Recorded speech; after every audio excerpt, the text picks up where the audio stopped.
What is going on, Sooner Nation? Welcome back to the Sooner Surge, a podcast that tells it like it is. As we'll be talking some softball, big matchup today as OU beats Texas in the first game of the series, 7-6, a game that went down to the wire after OU had a big lead. We'll talk about it in just a second. Before we do, check out the Fan Stop, www.thefanstop.com. You want to officially license OU gear? They got it. Check them out, thefanstop.com. Braden, this game, OU jumps out to a big lead and then just holding on there at the end and get the W. In game one, you had Landry and Tia and Kavon, and Tia and Kavon didn't last very long, 2.1 innings pitch, and then she's gone after the granny, the big dog, the big bomb, grand slam by Agbiani. Yeah, Braden, what are your thoughts? Yeah, just a tough game.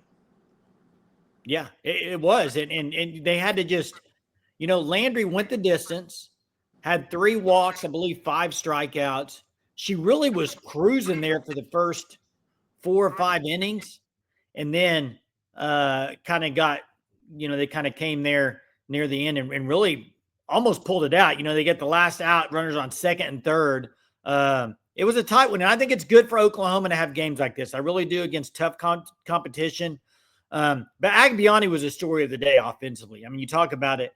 She had the grand slam, also had the double to get the extra run. That really was the difference. That one run they got late was a difference in the game. So really, she's a player of the game. You had Gabby Garcia also with the home run, which I think, Braden, I think you might have called that before the game. So, yeah, I did. Yeah, you called it before the game. Anything else stick out to you from this game?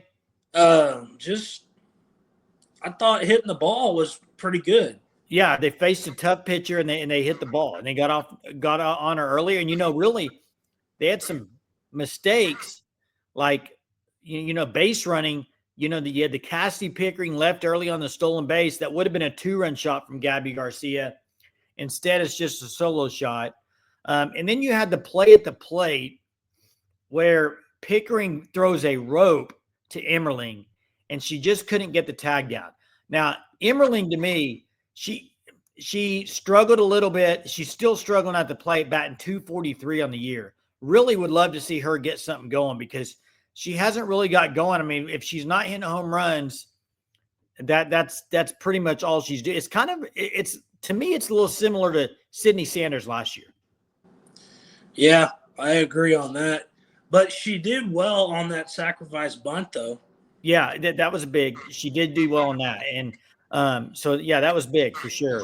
NellyMac 3 for 3. Yeah, NellyMac, yeah.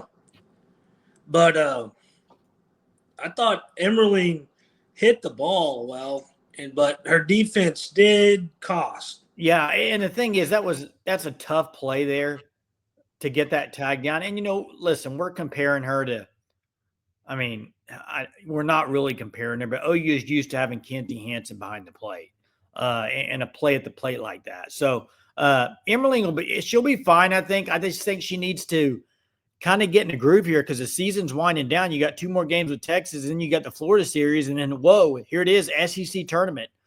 So this is when it's big time now, and this is great for these youngsters to play in this type of atmosphere.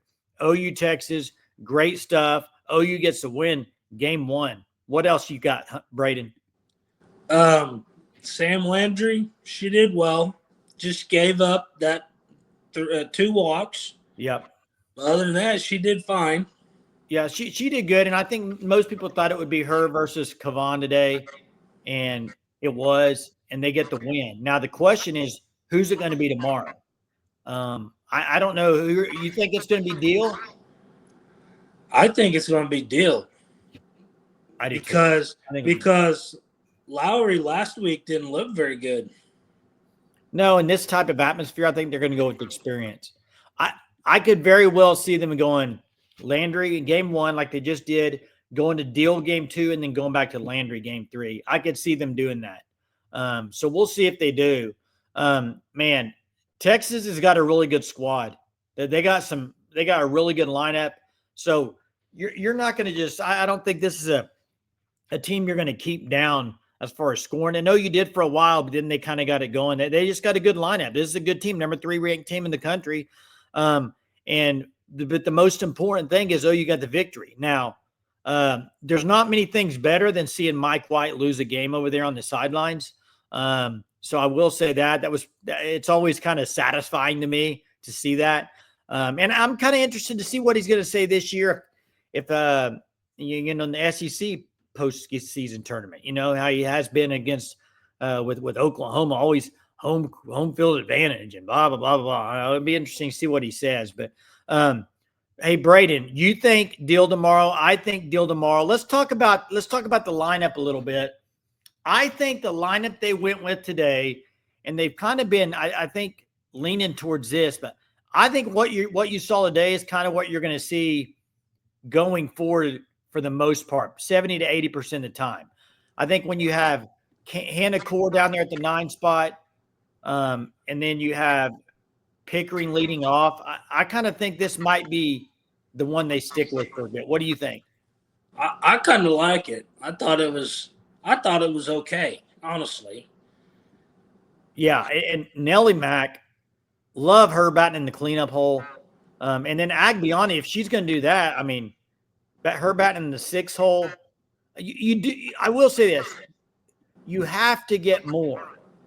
You have to get more from Emmerling, Dayton, and Core. That bottom 3, the bottom 3 of that lineup, they got to get a little more production from them. I mean, they just do, I think, as you move forward. Now, today they got the win, but, Agbiani drives in 5 of the runs, I think. So, got to have a little more spread out as you move forward. But this is a massive, massive win for Oklahoma to get game 1. I think what this does is, now OU is such a young team. A lot of these players haven't played in this type of atmosphere. So I don't know what they were feeling as far as nerves and everything. But when you get game 1 under your belt, it makes a big difference, in my opinion. It really does. I was worried on Sydney Sanders, that play. She did the double. She had a chance to double play, but the runner was too quick. And she tried to turn a double play, and she made an error. Yep. And, hey, I mean, Sydney Sanders is usually really good at defense, though. I mean I'm not worried about it by any means. I was looking at Texas' lineup, Braden. You see here, I'm sitting there talking about OU's bottom 3, but their bottom 3 are batting around 250, 280 for the year. They don't get a whole lot from their bottom of their order.